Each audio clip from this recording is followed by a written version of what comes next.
আচ্ছা, তুমি এক হাত ঘোমটা কেন দিয়ে আছো? এটাই তো বুঝতে পারছি না আমি। আমাকে দেখে যদি তুমি ভয় পাও, তাই ঘোমটা দিয়ে আছি।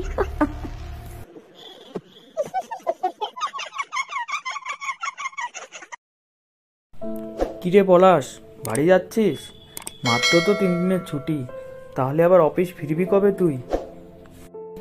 আরে আমি 3 দিনের আরও এক্সট্রা ছুটি নিয়েছি। এতদিন পর বাড়ি যাচ্ছি, কিছুদিন বাড়িতে না থাকলে হয়? এক সপ্তাহ পরে ফিরবো। কলকাতা অফিসে আয়, দেখা হবে। আজ তাহলে উঠি। বাহ, সাবধানে যাস তাহলে। বাড়ি যাওয়ার জন্য রওনা দিল পলাশ। রাস্তা দিয়ে হাঁটছে। এবার সে হয়তো বাসে উঠবে। নবাবগঞ্জের একটি প্রত্যন্ত গ্রামে সে বাস করে। অফিসের ছুটি পেয়ে তাই এক সপ্তাহের জন্য বাড়িতে যাচ্ছে। কলকাতাতে একটি সরকারি চাকরি সে করে। বাড়ি যেতে যেতে তার খানিকটা সন্ধেই হবে। বাসটি মাঝপথে খারাপ হয়ে যাওয়ায় বাস থেকে নামতে পলাশের প্রায় রাত হয়ে যায়। এমনই রাত যেখানে কোনো রিক্সা বা ভ্যান কিছুই পাওয়া যায় না। অনেকটা রাত হয়ে গেল, কোনো ভ্যান বা টোটো কিছুই তো দেখছি না। অবশ্য এত রাতে না থাকাটাই স্বাভাবিক। যাই, হাঁটতেই থাকি। পলাশ হাঁটতে থাকলো। হাঁটতে হাঁটতে দেখলো তার সামনে একজন ভদ্রলোক। তাকে উদ্দেশ্য করে বলল, রে, পলাশ না? তুমি নিমাই বাবুর ছেলে তো? এত রাত্রে কোথা থেকে ফিরছো? হ্যাঁ, আমি নিমাই বাবুরই ছেলে, কিন্তু আমি তো আপনাকে চিনতে পারলাম না। আপনি আমাকে চিনলেন কিভাবে? আসলে তোমার বাবার সাথে আমার ব্যবসা সূত্রে আলাপ, তাই চিনি। আসলে কলকাতা থেকে বাড়ি ফেরার বাসটা মাঝপথে খারাপ হয়ে যায়, তাই এত লেট। ঠিক আছে, চলো একসাথে যাই। আমিও বাড়ি ফিরছি। কিছুটা সময় না হয় গল্প করেই ফিরতে পারবো।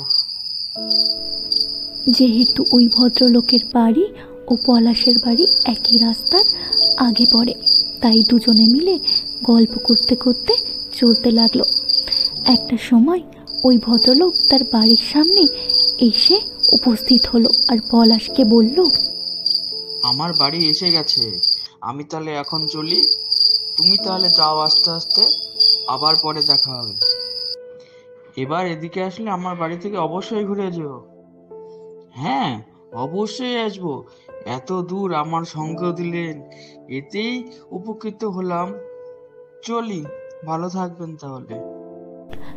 তারপরে পলাশ একা একাই চলতে থাকলো। চলতে চলতে সে মনে মনে ভাবল, মৃত্যুদের পুকুর ঘাট দিয়ে সে যাবে। সচরাচর সেখান থেকে কেউ যায় না। মৃত্যুদের পুকুরটি বেশ ভালোই বড়, জলটা ভালোই পরিষ্কার।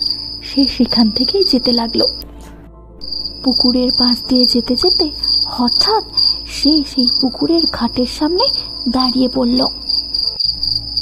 দেখল একটি মহিলা সেই ঘাটে এক হাত ঘোমটা টেনে বসে আছে। সে বুঝতে পারল না কে বসে আছে। সে একটু এগিয়ে গেল ঘাটের সামনে আর এগিয়ে গিয়ে বলতে লাগলো, কে ওখানে? কে বসে আছেন ওখানে এত রাত্রে? এত জোরে জোরে চিৎকার করছো কেন? আমাকে তুমি চিনতে পারছো না? এত তাড়াতাড়ি শহরে গিয়ে আমাকে ভুলে গেলে? মহিলাটির কণ্ঠস্বরের আওয়াজ পলাশের খুব চেনা লাগলো। সে আগে অনেকবার শুনেছে এই গলা। পলাশ তার উদ্দেশ্যে বলতে লাগলো, কে?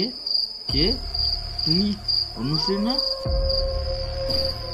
হ্যাঁ, তুমি ঠিকই চিনেছ, আমি অনুশ্রী।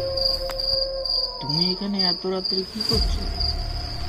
এই কথা বলে পলাশ সেই ঘাটে গিয়ে অনুশ্রীর পাশে বসলো। ভাবলো একেবারে পা হাত মুখ ধুয়ে বাড়ি যাবে। আচ্ছা পলাশ, তোমার মনে আছে ছোটবেলায় আমরা কেমন একসাথে সবাই মিলে খেলা করতাম? হ্যাঁ, মনে থাকবে না আবার? কত খেলেছি একসাথে। ছোটবেলাকার কথা কি ভোলা যায়? তুমি কিন্তু বললে না এত রাত্রে তুমি এখানে কি করছো? এই পুকুর ছাড়া যে আমাকে কেউ মেনে নিল না পলাশ। কি যে বলছো, কিছুই বুঝছে না। কবে এলে শ্বশুরবাড়ি থেকে? বেশ কয়েক মাস ধরেই তো বাবার বাড়িতে ছিলাম। আচ্ছা, তুমি এক হাত ঘোমটা কেন দিয়ে আছো? এটাই তো বুঝতে পারছি না আমি। আমাকে দেখে যদি তুমি ভয় পাও তাই ঘোমটা দিয়ে আছি। পলাশ অনুশ্রী হেয়ালি কথা কিছুই বুঝতে পারছিল না। পলাশ যদিও তাকে বিভিন্ন প্রশ্ন করছিল, কিন্তু অনুশ্রী তাকে সেই একই হেয়ালি করেই উত্তর দিচ্ছিল। এইভাবেই তাদের কথা বাড়তে থাকে। হঠাৎ একটি বয়স্ক মহিলা সেই ঘাটের সামনে এসে বলতে থাকে, "কি রে পলাশ, এত রাতে একা একা ঘাটে বসে আপন মনে কি বকবক করছিস?" পলাশ পিছনে ফিরে দেখে যে তার মা দাঁড়িয়ে আছে। সে তো অবাক হয়ে গেল, আর পাশে দেখলো যে অনুশ্রী নেই। সে তো আরো অবাক হয়ে গেল। হম্বিতম্বি করে উঠে দাঁড়িয়ে তার মাকে বলল, মা, এখানে আমার সাথে এখনই অনুশ্রী বসেছিল, আমার সাথে কথা বলছিল। একদণ্ডে কোথায় গেল মেয়েটা? "তুই যা বলছিস ভেবে চিনতে বলছিস তো? অনুশ্রী কোথা থেকে আসবে?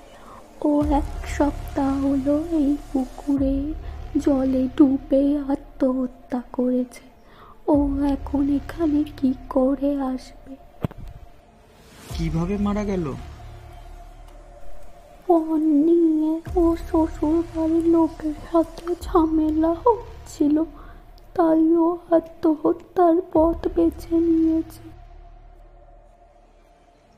কি বলছো কি মা? অনুশ্রী মারা গেছে? তাহলে আমার সাথে কথা বললেও নিজের চোখে যা দেখলাম কিভাবে বিশ্বাস করবো আমি? ভাগ্যিস তোর আসতে দেরি হচ্ছিল দেখে আমি এগিয়ে আসলাম, না হলে কি যে হতো তোর সাথে ভগবান বাঁচিয়ে দিয়েছেন। ঘরে চল। এইভাবেই বেশ কিছু বছর কেটে যায়। পলাশ এই ঘটনার কথা গ্রামের কাউকে বলেনি। সে যখনই কলকাতা থেকে গ্রামের বাড়িতে আসে তখনই তার এই অনুশ্রীর কথা, এই অভিজ্ঞতার কথা মনে পড়ে, আর গাটা শিহরিত হয়ে ওঠে।